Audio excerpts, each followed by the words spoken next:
Welcome back, and it's me on my own flying solo tonight, so we can do some nice detail around some of the different areas and some of the bits of tactics that I've got, and update you on Tim and Jonathan as well. We're closing in on Norway. Their world is getting smaller and smaller. They have been sending out helicopters hitting one of Jonathan's troops, I think, that was land grabbing around here, but the helicopter radius, it looked like it could only come out to about here. So very, very short range, and I'm sure that airport could do with taking out, but I think they were coming from Obrero. Looks like Norway's building up his level 4 military hospital. Either that or it's damaged, but maybe he's got a few damaged troops he needs to heal.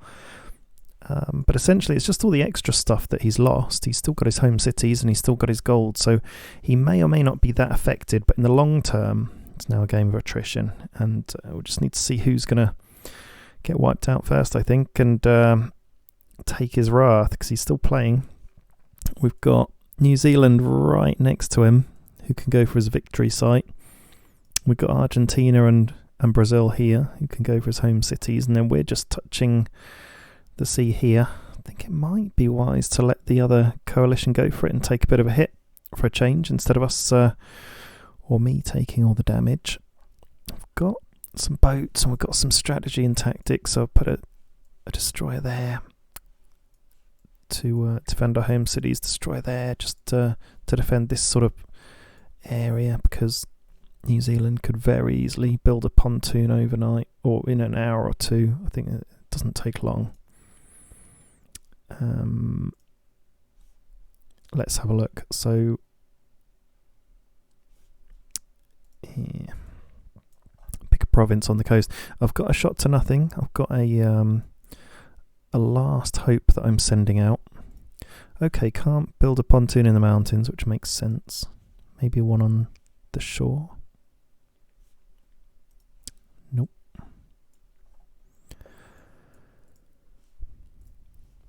Here we go. You can build one here, so it has to be in a certain location. I wonder what the conditions are. Oh, okay, yeah, just has to have a bit of that line going into it. And pontoon takes 3 hours, so that's very quick indeed. So we could be invaded overnight without even knowing it. We've got a nice stack building up here. I'm bringing in an anti-air. Oh, this is Tim's stack of 3, and he's got a railgun. I'll show you the railgun in a minute. This is the Suez Canal, entrance to the Suez. He's got 2 rockets and a theatre defence, because we know New Zealand has missiles. We've got 3 subs, elite subs. They're vicious. They've got 19 against boats, 15 against subs. So they're levelled up. They'll help us out with cruisers. And we've got a couple of rockets, a couple of SAMs, theatre defence, armoured fighting vehicle, and I've got an AA coming down, which will give us some helicopter cover, because we know there's some helicopters about, and we've got one air superiority there. You never know, he might help. So my secret mission, 1 brave crew who may very well save the world are sailing off from this location, and they're going down the Suez Canal. They're going, is it the Horn of Africa? I don't know. They're going all the way below Africa through in not the normal route. It wanted to send me closer to shore, but I've sent him out into the open water just in case that helps a bit of anonymity. Couldn't really do anything other than go through there and then just mooch about here and just see if I see any boats along the way. It's a frigate, and there's a chance that if we go to war, it's going to take 2 days to get there. If we go to war, then this is kind of Brazil's route for flying things across, and my frigate could just take them down. So we'll see. And the reason I'm not just sending them out this route is that there may be more boats there and more eyes seeing me do it. So they might get there unseen, they might not. If they don't, it doesn't really matter. I'll build another frigate and complete the stack. So interestingly, once I've upgraded these frigates to the max level finally, they'll have a very important bonus. So they'll have an attack range of 100, which will match any other boat. So they'll be able to hit cruisers and destroyers and anything else. They're not going to be anywhere near as powerful against cruisers, but they'll stand a hope. And they'll also be able to go right in here and hit the victory site and potentially defend it as well, so, and provide it with a lot of anti-air because they're frigates. And I've got my big stack here. Ooh, here. So we've got 2 anti-air, 2 SAMs. So mobile anti-air is good against helicopters, really. That's what they're there for. There's nothing else that's really decent against helicopters except for armoured fighting vehicle that has 2 against helicopters as well. So they've got 9.5 against helicopter defence for helicopter defence. A couple of mobile SAMs. So we've got 18 against aeroplanes, 2 against missiles. And the AA has 1 against missiles, but we've got 2 theatre defence, so they're nuclear proof. This is a stack that's not going to be taken out by anything that's flying. But we've only got 2 rockets. We've only got 2 armoured fighting vehicles. The rockets are max level, so they'll do 7 damage, 20 target, even 5.5 to boats. And we're on the coast, so we've got a bit of additional cover.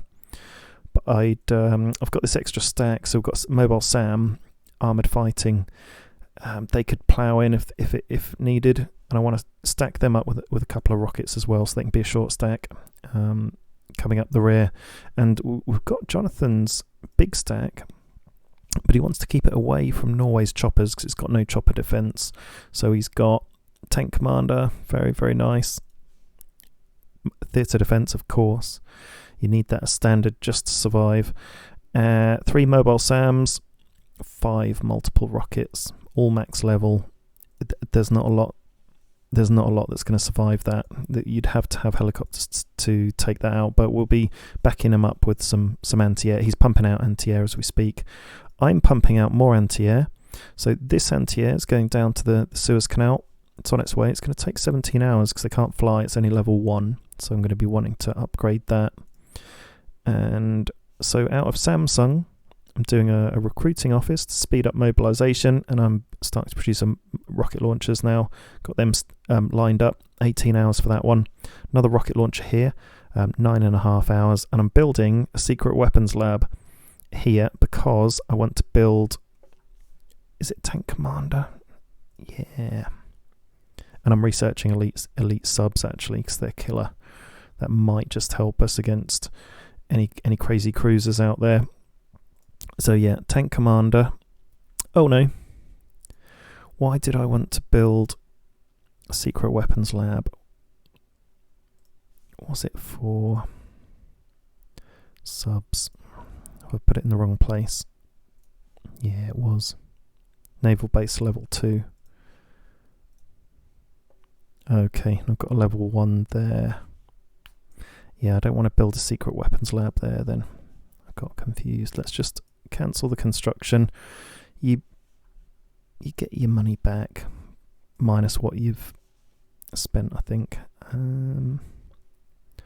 So really, because I'm building an arms industry there, I'll build these are my 2 naval bases, Antalya and Izmir. I'll build a secret weapons lab here. Yeah, let's queue that up. No, because I was upgrading my naval base to level 4 so I could do cruisers. Okay, well I'm going to have to think about that anyway. Need a secret weapons lab to build the elite subs.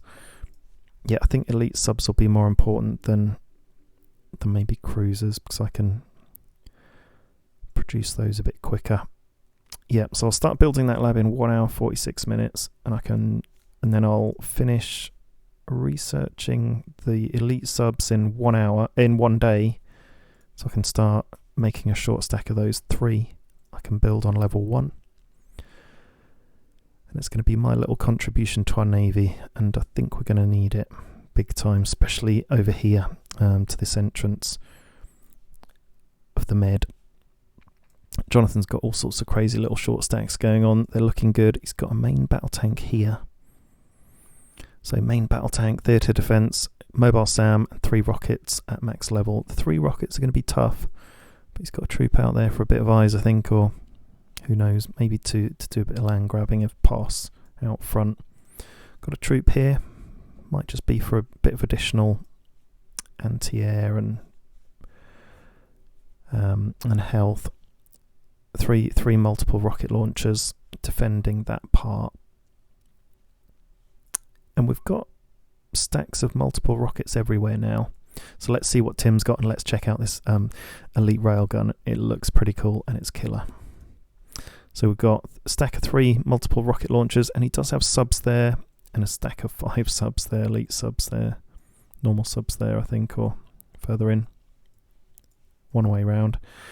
Okay, so he's sending a rocket here, and he's got, here we go, we're defending the victory site already with an elite railgun and a multiple rocket launcher. The elite railgun's level 2 already.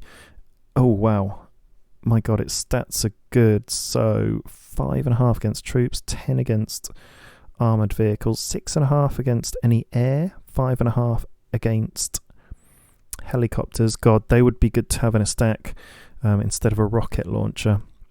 4 against missiles, 10 against boats. That's incredible. That elite railgun would be better near the sea.